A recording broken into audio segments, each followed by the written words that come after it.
Hello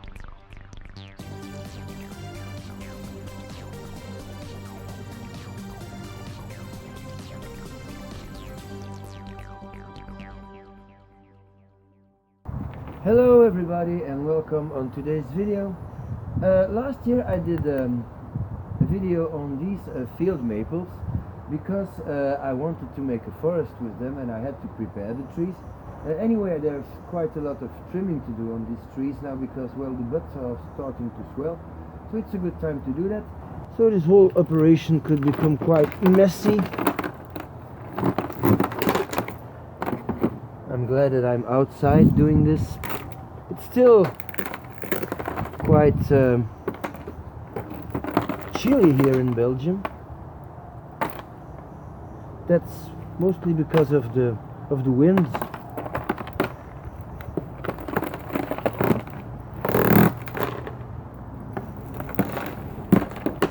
So well, this comes out like one gigantic plant. So half of it will be in the tray and half of it will be out. So I'm going to rig this out and then see what I have. Just separating all the trees. This might take a while, of course.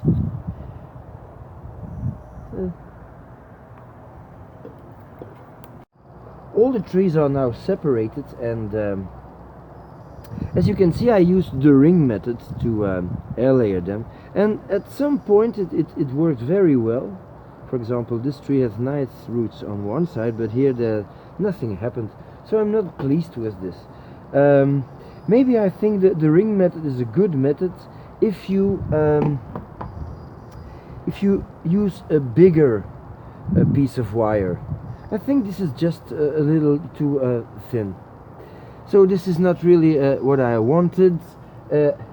On the other side, if you look at this one, we have a nice root spread already here. It's not complete, but that's not a big point. So this one is okay. This one is not that bad, but I think I can make the forest. This one is cool. It's a good root base. This one is really excellent. It's just going to need some basic and rough pruning of the roots. Of course, try to do a directional pruning of the roots.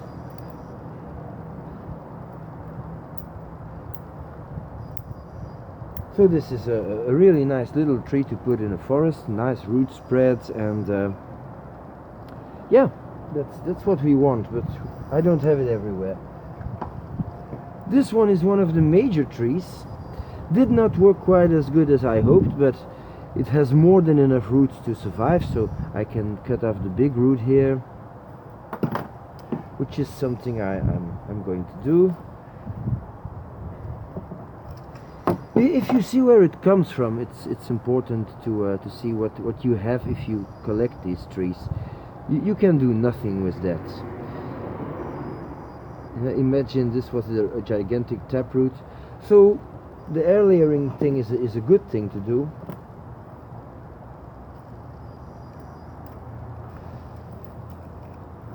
And this is going to be very hard. Maybe I'm going to need bigger pliers. Well, I can do this off camera. This one is definitely not what I wanted, but some roots could emerge from here. So this one is very nice. You see, on the small ones it worked really much better than it did on the thick ones.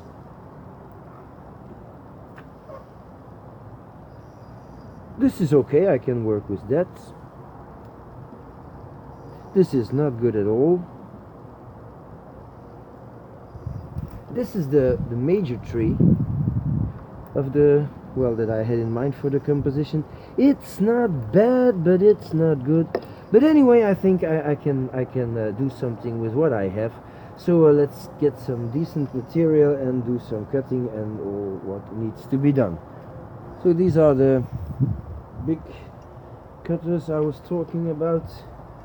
It's not easy to use this, and well, if you try to do this on camera, maybe this is a complete stupid idea, but let's give it a shot.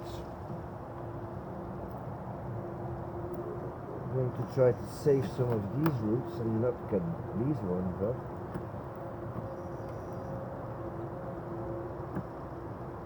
This is very, very difficult.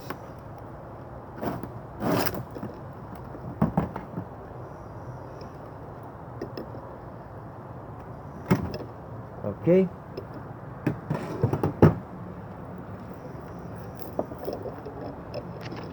So I removed quite a lot of these roots, and I'm left with that.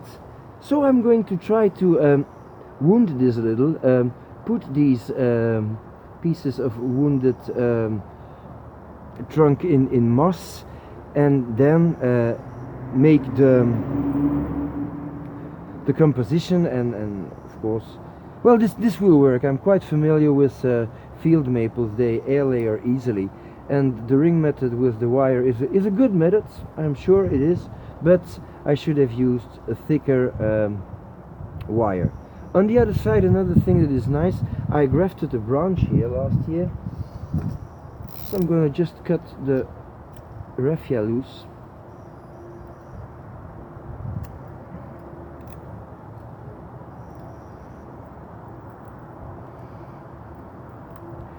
And as you see, completely healed, so I can now remove the part below. And this is a grafted branch now, so let this grow and you have the branch where you need it. And well, gonna cut this back already.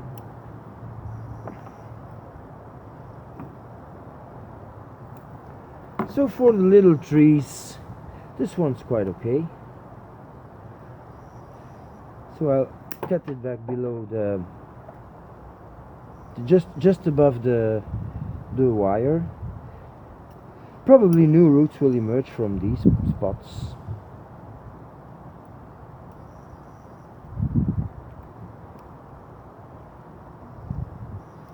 So this is the fun thing about well, the interesting part of YouTube movies. If you see someone making mistakes like I did, using a wire that was too small, well, you know that it's something you have to think of if you're doing it. Just removing some roots that are growing on top of this major root, and giving it a quick root prune. So this one's okay. This one, well, I don't know. I think I just give it a shot. It will work. It will work. Because of the wire, of course, there is an accumulation of sugars here. But maybe I get some pliers to remove the wire first. I think if I cut in this wire, this, well, could very well be the end of my pliers.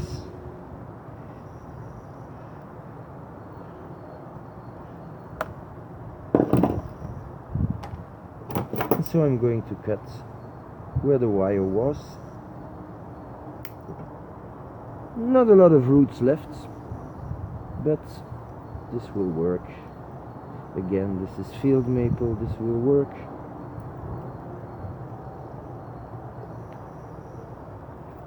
So I'm going to continue the rest of the trees, and I'll catch up with you.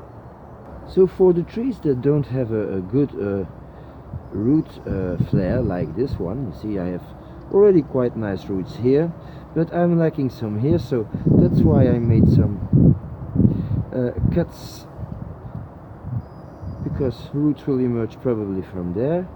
Same here. And on this tree, well, this is quite obvious that this will work, with not a problem at all. But on the bigger ones, well, it's going to be maybe a little more difficult. See, this one has only roots here, but I'm quite confident that this will work. Again, I'm doing this with field maple, and I know why, because I know this plants really well. I don't think I should do that with an oak or something, because, well, and because there was a wire all around this. This is an accumulation. This little bumps, these are accumulations of sugar. So yeah, I think this is gonna work. So we're going inside now because it's a little windy here, and I'm afraid that the trees will fall over. So now for the more creative part of the job, we have the 11 trees here, and I ordered them from big to small, and this is the tray. So now we're going to put the trees into the tray. So let's make some room here. And this is the biggest tree. Now, because of the quite defectuous roots, I have to make an interesting decision where to put it. Well, in the front, of course, because it's the biggest tree. Because I want new roots, I'm going to put some rooting hormone on the wounds that I made.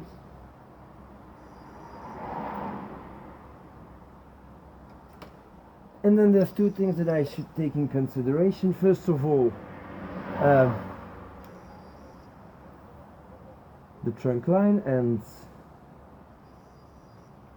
the spreading of the branches here, and then maybe take the roots in consideration.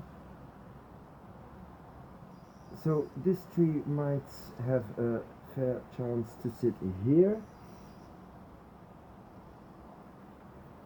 I think this is not too bad. It's best if the tree can stand on its own, but this is going to be a big problem because of this thick root. Maybe I can cut back this one a little.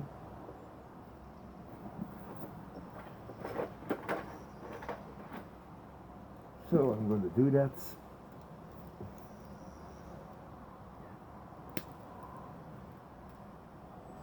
And make an incision here, so that I can open these roots. And I like to have this tree quite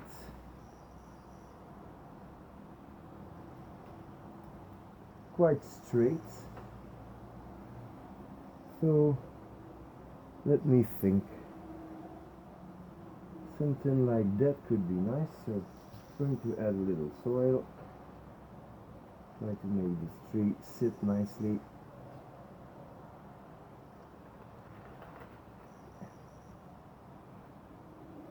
That's not bad. And the second biggest tree, I'm going to put quite next to it.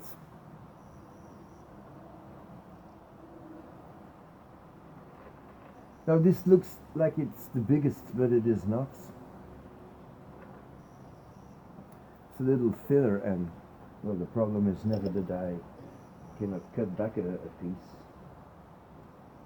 The branching is interesting here.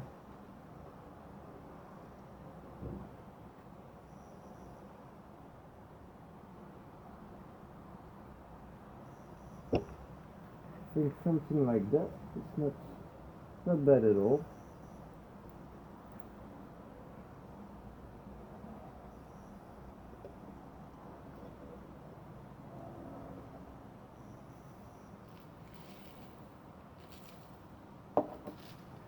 Just work the soil in a little.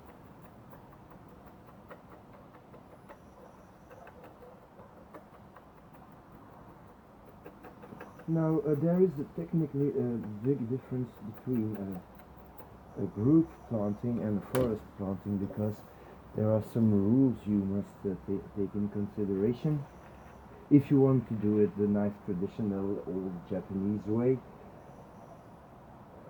You don't have to do that, but you should never have 3 trees in the same line.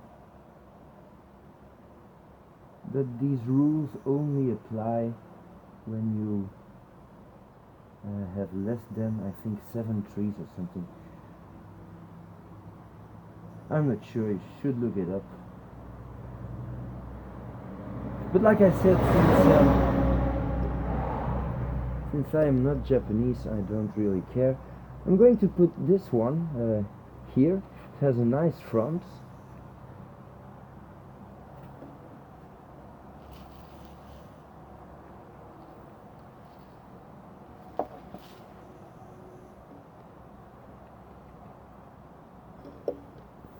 That's not bad. And now this little one. It has nice branching here. The roots are not too bad. This is a branch that I'm surely not going to use, so it's something that I feel I should place on this side.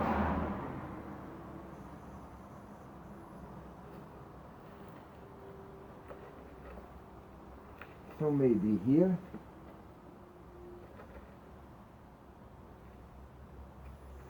That's one fallen tree. Yeah, that's something that will happen a whole lot of times when you do forests. That's just part of the game.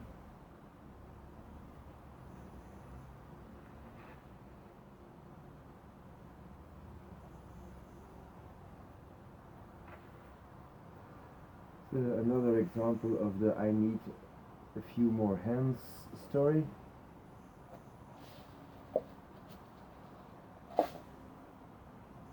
Well, I'll be happy if these trees find a good spot to grow this year.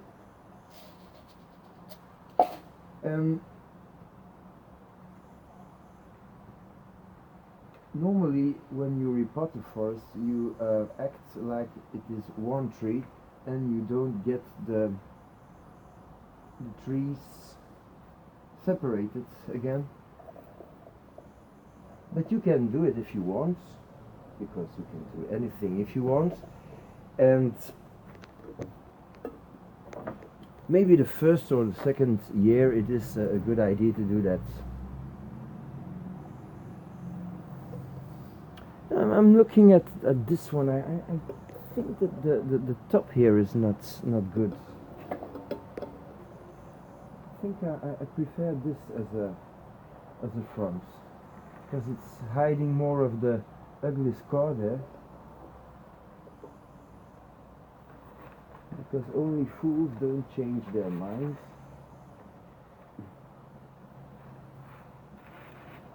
Well, this might take another 10 minutes, you know, so I'm going to film it anyway. But if you think it's not interesting, we'll just skip 10 minutes to the end. The 4 main trees are now in position. Moving the camera a little forwards, like so. And now we have to put the smaller ones. This is one with quite defectuous roots, so going to use quite a lot of rooting hormones.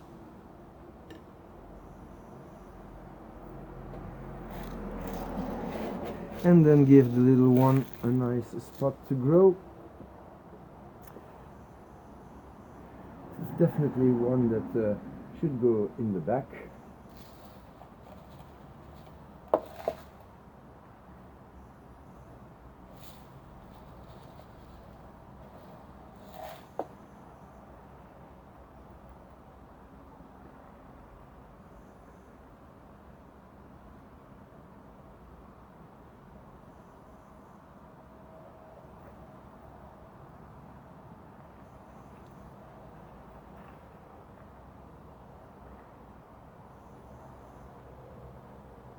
Won't stand on its own, but I'm going to cover this with a whole lot of substrate in the end. And then the really small ones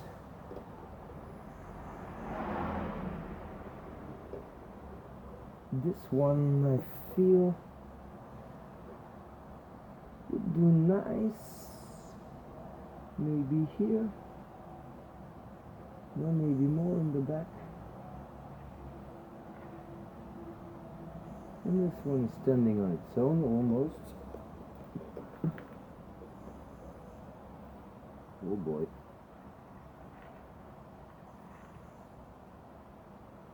So all of the trees were nicely in position, and then I got stuck with my shirt and pulled it everything down.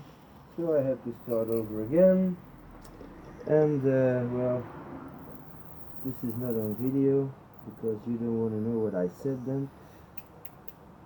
So now I'm just going to cover all the roots sticking out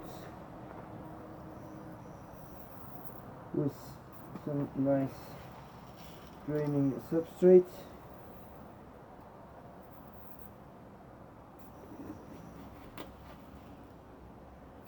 It's 11 trees,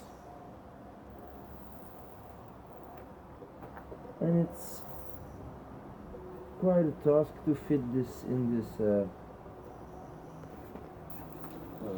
on this tray.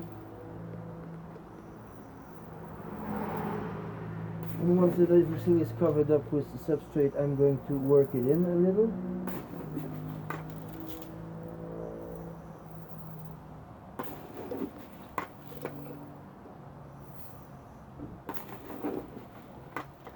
And of course this forest will not be a finished thing this year. Probably have to get it completely loose next year and reduce some of the trees. Maybe I'll lose some trees because the poor state of some of the ones. I mean the roots then. But I think I have a fair chance that they make it because of the species. This is way too much substrate. I know that. Can't see any roots.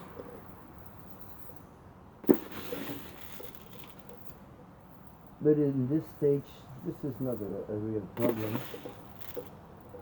If I see that the trees do well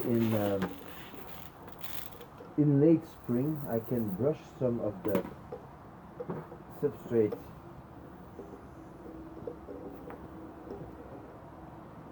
And now it's going to be a question of holding the trees and working the soil in so that the trees stay where it should stay. So if it moves, it's not good. So this might take a while. I think that the trees are now nicely in position, but this whole composition is a little loose and fragile. So I'm going to take some pieces of moss and use them to fix the soil around the trees. It will it's not the most beautiful moss, and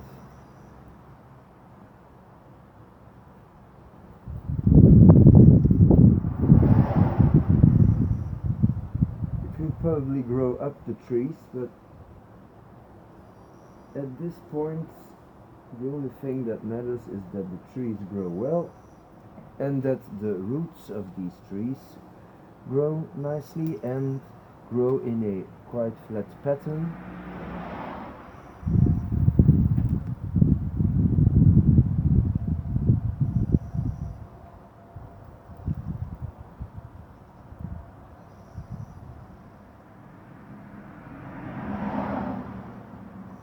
And that everything stays in place.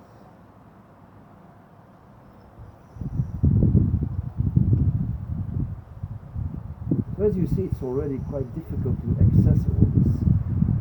It means that the work I did last year was quite important, because we already have some nice branching and nice roots on some of these trees.